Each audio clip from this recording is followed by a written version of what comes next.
पता है हुजूर सल्लल्लाहु अलैहि वसल्लम ने अपने आखिरी खुतबा में वो चंद अल्फाज क्या कहे थे? आए लोगो सुनो, मैं शायद अब तुम्हारे बीच ज्यादा वक्त तक नहीं रहूंगा।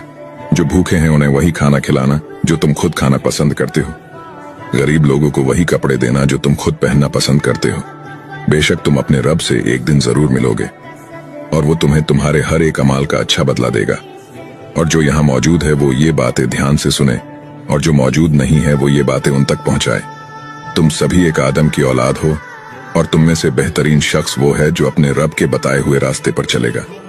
और अपने दिलों से एक दूसरे के लिए किना निकाल दो और कयामत तक तुम्हें इस बात का ख्याल रहना चाहिए कि एक मुसलमान दूसरे मुसलमान का भाई है और सभी का एक दूसरे पर हक है।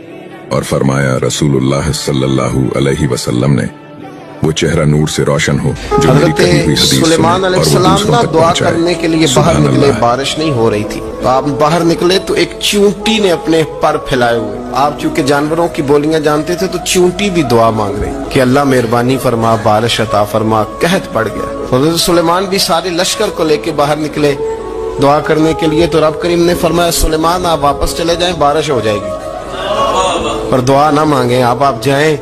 तो सुलेमान ने अर्ज की मालिक दुआ तो मांग लेने दे, बारिश का तूने फैसला कर लिया तो दुआ तो इबादत है। तो रब करीम ने फरमाया नहीं आप जाएं। फरमाया वो चींटी के फैले हुए बाजू देखे है ना, तो अगर आपने भी दुआ मांग ली तो चींटी के दिल में ख्याल आएगा ये मेरी दुआ से नहीं बरसी, ये तो सुलेमान अलैहिस्सलाम पैगंबर की दुआ से बरसी है। तो आज मेरा इरादा है, कुदरत है कि बारिश मिलेगी पर चींटी के कहने की बरकत से मिलेगी।